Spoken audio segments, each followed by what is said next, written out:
N'hésitez pas à liker la vidéo si elle vous plaît et si vous êtes nouveau sur la chaîne, n'oubliez pas de vous abonner et d'activer la notification pour ne rater aucune de nos prochaines vidéos. On commence. Du monde entier passent leur temps à mener des études poussées dans différents domaines, dans le but de pouvoir trouver des solutions aux problèmes de demain. Or justement, il se trouve qu'il existe de nos jours un vrai problème auquel on n'aurait pas encore trouvé de solution.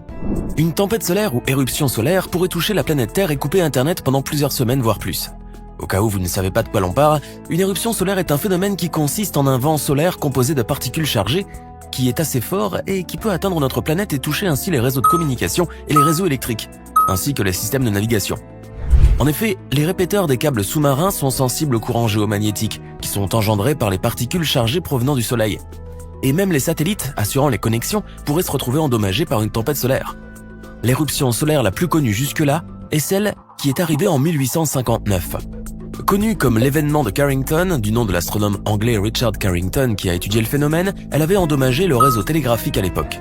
Face à ce phénomène éventuel qui pourrait arriver d'un moment à l'autre, les chercheurs se sont penchés sur les différentes possibilités à prévoir en cas de cette tempête. Certes, ils auraient trouvé quelques indices bien précieux pour comprendre tous les types d'éruptions solaires, notamment après celle survenue en mars 2016. Mais cela n'a fait qu'accentuer le travail pour ces chercheurs qui rappellent au monde entier qu'il faudrait se préparer à un blackout mondial du réseau Internet qui pourrait durer longtemps en cas de tempête solaire, car justement, le système Internet mondial n'est pas préparé à ce genre de phénomène. Par ailleurs, ces personnes rappellent aussi qu'il faut installer plus de câbles aux basses latitudes avant qu'il ne soit trop tard. Une chose rassure pourtant ces chercheurs, les tempêtes solaires ne touchent que rarement notre planète. Rarement, mais pas jamais. Et cette éventualité, aussi minime soit-elle, a rendu les chercheurs bien sceptiques depuis quelque temps. Les vulcanologues ont l'énorme tâche d'étudier de près l'activité d'un volcan, notamment si une éventuelle éruption se prépare, afin de pouvoir agir à temps en alertant la population qui vit près de ce volcan. Mais depuis quelque temps, ces scientifiques font face à une éruption volcanique particulièrement redoutable, celle de la montagne Pelée en Martinique, dont l'éruption meurtrière du 8 mai 1902 avait fait 30 000 morts et rasé la ville de Saint-Pierre. En effet, il semble que ce volcan est en train de se réveiller petit à petit et les vulcanologues se préparent à une nouvelle catastrophe en surveillant continuellement et de près ce volcan de type explosif, dont l'activité sismique a augmenté selon l'Observatoire volcanologique et sismologique de Martinique. Grâce à cette surveillance et à la technologie dont elles disposent de nos jours, ces personnes savent à peu près ce qui se passe sous la Grande Dame du Nord. Mais en même temps, cela leur donne la chair de poule à l'idée qu'un nouveau scénario, semblable à celui de 1902, puisse se reproduire. Mais au moins, ils auront le temps cette fois-ci de réagir plus rapidement et d'alerter les autorités qui évacueront les habitants. Face à ce risque, les scientifiques sont devenus de plus en plus vigilants. Aux États-Unis, les habitants de l'État de Californie peuvent se vanter d'avoir du soleil à longueur de l'année et un climat beaucoup plus clément que dans d'autres États américains. Une bonne raison pour eux de ne jamais vouloir quitter la Californie pour aller vivre ailleurs. Mais tout n'est pas rose dans la vie comme on dit. En effet, malgré le bon climat dont ils jouissent, les Californiens sont tous les jours confrontés à une réalité menaçante, la faille de San Andreas. Une faille géologique d'une longueur de 1300 km et d'une largeur de 140 km. Si vous ne le savez pas encore, ce système de faille pourrait donner lieu au Big One, un tremblement de terre extrêmement fort d'une puissance pouvant dépasser 8,5 de magnitude sur l'échelle de Richter et qui pourrait dévaster la côte sud-ouest des États-Unis. Avec de nombreux tremblements de terre comme celui de San Francisco en 1906 ou encore les 2 séismes qui ont frappé la région 2 jours de suite en 2019, les Californiens se sont habitués à l'activité sismique de leur état et tous ou presque ont réussi à surmonter leur peur des tremblements de terre depuis bien longtemps, aidés notamment par les études réalisées régulièrement par les sismologues qui s'intéressent de près à cette région. Mais il n'empêche que ces données scientifiques et ces études qui n'en finissent pas font froid dans le dos, et elles ont bien fini par semer le trouble dans l'esprit de nombreux Californiens qui vivent de nos jours sous la menace du Big One. Ce qui les rassure toutefois, c'est qu'un séisme ayant une magnitude supérieure à 8 ne risque pas de se produire avant les 3 prochaines décennies. De plus, cette éventuelle catastrophe reste estimée à 7% seulement, d'après les sismologues.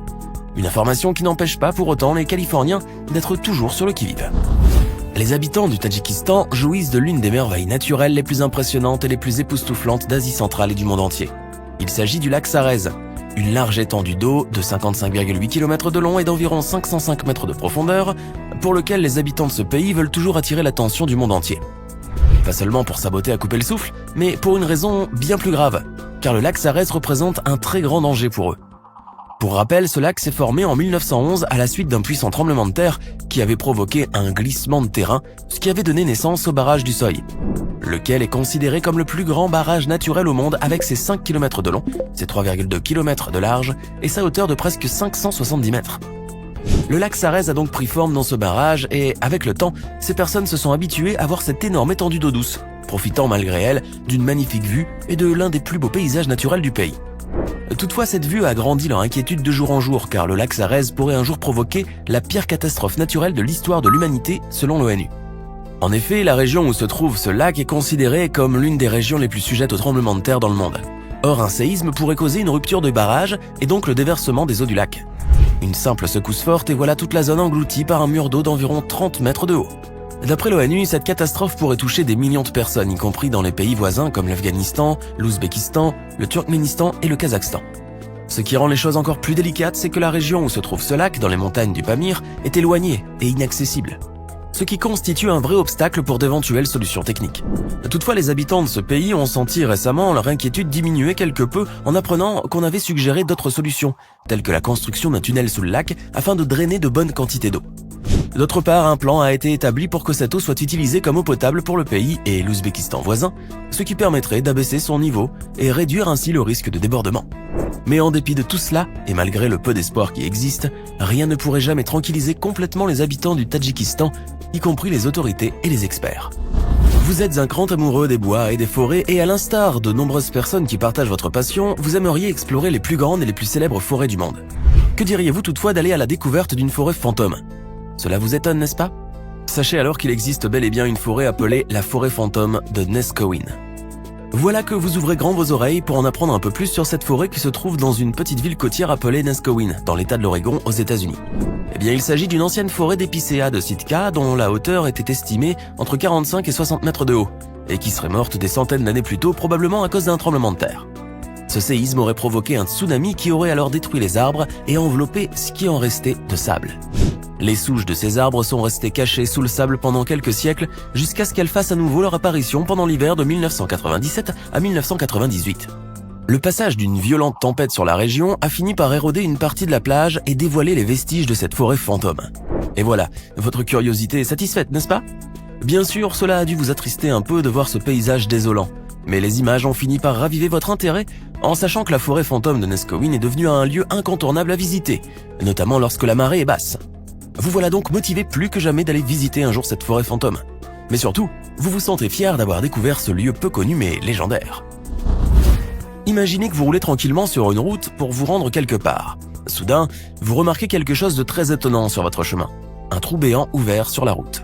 Mais quand et comment cela s'est-il passé ? Eh bien, les questions que vous vous posez plus tard, ainsi que les recherches que vous menez, vous permettent de découvrir qu'il s'agit d'un gouffre ou d'oline. Cette dépression circulaire est due à la dissolution des calcaires de surface, notamment dans les endroits qui présentent un sous-sol dit karstique. Certains gouffres peuvent mesurer moins d'1 mètre ou plusieurs centaines de mètres de diamètre, être peu profonds ou au contraire très profonds, être remplis d'eau ou non, etc. Mais le plus surprenant, c'est que ces trous naturels apparaissent sans crier gare et peuvent être dangereux. On a même rapporté de nombreux accidents dus à la formation de ces trous, dont certains ont été fatals.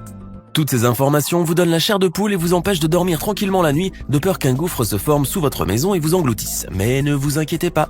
À vrai dire, cela nécessite généralement plusieurs années et un bon nombre de mécanismes pour qu'un gouffre puisse se former. Et puis, si cela peut vous rassurer, vous pouvez savoir si la zone dans laquelle vous vous trouvez est sujette à la formation d'un gouffre ou non, grâce à une carte géologique. S'il s'avère que la géologie de votre région ne favorise pas la formation des gouffres, il n'y a donc pas lieu de s'inquiéter. De cette manière, vous vous sentirez plus à l'aise et dormirez plus tranquillement la nuit. Certes, vous vous sentez mieux maintenant, mais depuis que vous avez su comment se forment les gouffres, vous faites plus attention là où vous posez les pieds. Vous voilà maintenant en train de consulter un site internet qui parle de New York, une ville que vous rêvez de visiter au moins une seule fois dans votre vie. Mais au moment où vous décidez de zoomer sur l'image de la Statue de la Liberté, un titre attire soudain votre attention. La Statue de la Liberté menacée par la montée des eaux. Surpris et curieux à la fois, vous décidez de parcourir rapidement cet article qui parle du monument emblématique de la Grosse Pomme. Au fur et à mesure que vous avancez dans votre lecture, vous découvrez qu'effectivement, la Statue de la Liberté risque de disparaître à cause de la montée des eaux due au réchauffement climatique. Oh là là! Vous découvrez aussi que Liberty Island, la petite île qui abrite la célèbre statue, avait même été inondée à 75% après le passage de l'ouragan Sandy en octobre 2012.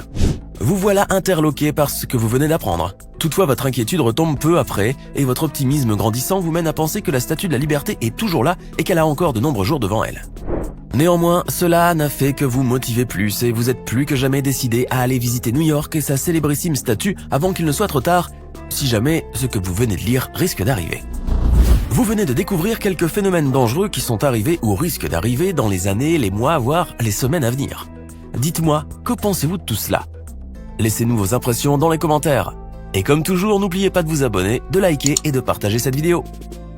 Vous avez aimé cette vidéo? Alors n'oubliez pas de mettre un pouce bleu, de vous abonner à la chaîne et d'activer la cloche pour recevoir toutes les notifications et ne rien rater de nos prochaines publications.